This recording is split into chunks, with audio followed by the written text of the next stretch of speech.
That's right. We start with a Fox News alert on this Tuesday. Wild anti-Israeli protests here in New York City as Columbia University students brace for possible chaos when classes start today.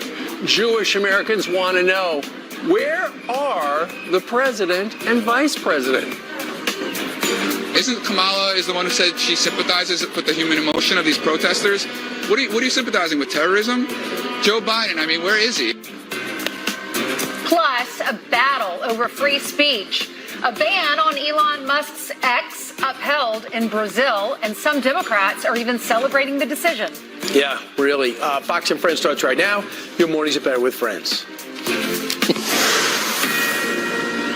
And we'll start with this, straight to this Fox News alert. As many as 7,000 anti-Israel protesters flooding the streets of New York City yesterday, lighting those flares and setting off smoke bombs and making demands.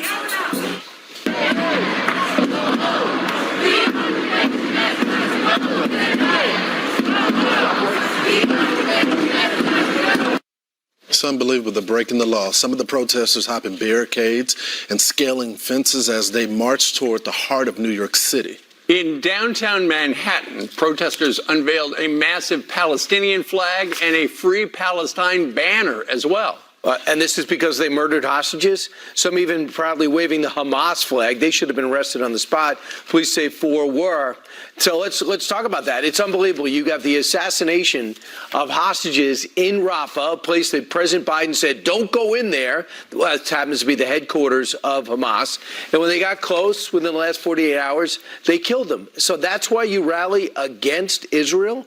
I mean, there's no logic there, but this anti-Israel sentiment in New York City especially, thoroughly organized and supported in many cases by foreign entities and foreign organizations, continues to flourish. And this all happening on the same day as Hirsch's funeral. Hirsch, the American, one of the 6 that was recovered, his body was recovered. His mom was speaking in Jerusalem. There were a lot of people on the streets of Jerusalem as the family was driving through the streets just to honor Hirsch's memory. Well, to Brian's point, and he got to the heart of it about the funding, when the FBI and the DNI released a report showing that some of this money that are in the protests is coming from Iran, that was the point where you start arresting these people.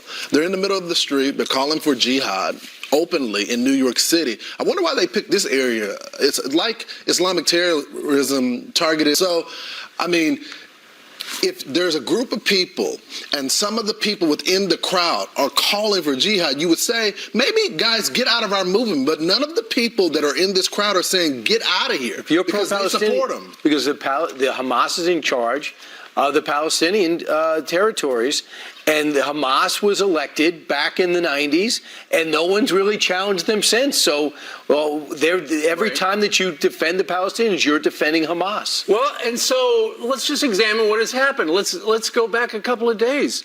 Brian, you mentioned this. 6 hostages were executed as Israel was just on the doorstep, essentially, of coming into that tunnel and rescuing them. And so they executed them. And the Prime Minister, Netanyahhu, said Hamas will pay a heavy price. So the Wall Street Journal, and at the same time, then you've got our president saying that Benjamin Netanyahu is not doing enough. You've got the United Kingdom, Britain, they are cutting off some of that line's so damaging when Joe Biden said that. No, absolutely, and we're going to talk about that. He hasn't rescued any of our hostages either, so... Well, and then you've got the United Kingdom. They're cutting off arms now because they say that some of the arms, if we give them to Israel, they could be used on an international scale, and that is bad. And that is... Put it all together, that has prompted the Wall Street Journal. This morning, they've got an op-ed that says Hamas murders 6 hostages and Israel is to blame.